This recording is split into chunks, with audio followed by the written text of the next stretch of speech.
I've worked with over 500 companies, and I've yet to find companies that cannot improve if they do the right things, if they identify the right strategy and they implement the right execution. Almost every business can improve and improve significantly.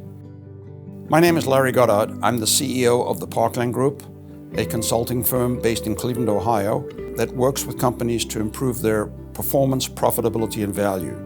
The difference between strategic planning and strategic thinking is strategic planning is generally something a company does once a year or once every 3 years or once every 5 years. Strategic thinking is something the company and the whole leadership team, and in fact the whole company, is thinking about all the time and is constantly evaluating and updating. So for example, it's great when a vice president comes into a management team meeting and says, I had a dream last night and I thought about a great opportunity that might work in our company. And that starts a whole discussion in the company. Now, a lot of times people may say, you know what, that's not going to work in our company. I've thought about maybe if we adapt that, we can find another way to use it and get a great opportunity. That's the beauty of this strategic thinking process. The starting point to get people to think strategically is to find out if they're comfortable with their current situation. Generally, when we get hired by a company, they're not comfortable with their current situation and their growth has stalled.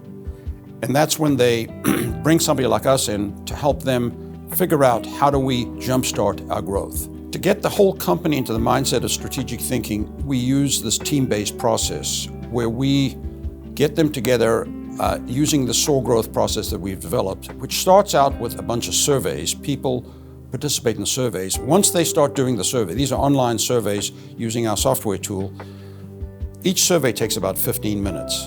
Invariably, when people complete these surveys, their minds are opened to a whole vista of new opportunities.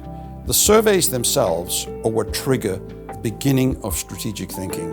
As people answer questions like, how good is our company at entering new markets, for example, they immediately start thinking, and each survey has 50 or 60 questions.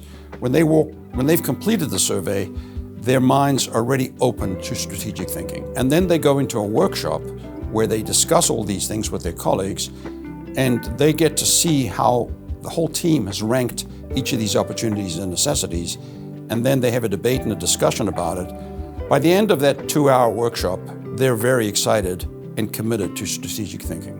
So in most middle market companies, we actually end up working with potentially 30 or 40 people in the company to get them involved in this whole concept of strategic thinking, which is identifying the opportunities and necessities and then putting in action plans to implement them, and then also monitoring the progress of implementing those action plans on a regular basis.